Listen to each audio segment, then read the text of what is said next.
Hey, check it out, I'm finally soldering my contortionist. This piece has been sitting unfinished on my bench for like a year now, and when lead sits like that, it gets I don't really know what happens to it, but it gets hard. It like doesn't take solder very well. It gets hard to work with. So the beginning of this video, it's gonna look like I have no idea what I'm doing. Like I'm so bad at soldering. Like you're right now, if you were to look at that, you'd probably be like, what are you doing? But just shut up. I do know what I'm doing. Of course I do. I know it so well that in a minute you're gonna see the solder start to flow. Like there's nothing wrong with this lead at all, and that's because I'm doing what I'm doing well.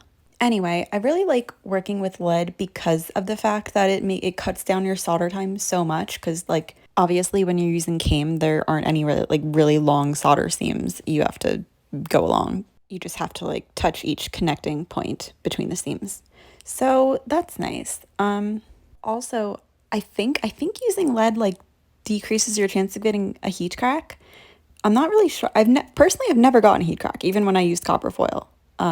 But I think they're caused by you like hanging out in one area with your soldering iron too long.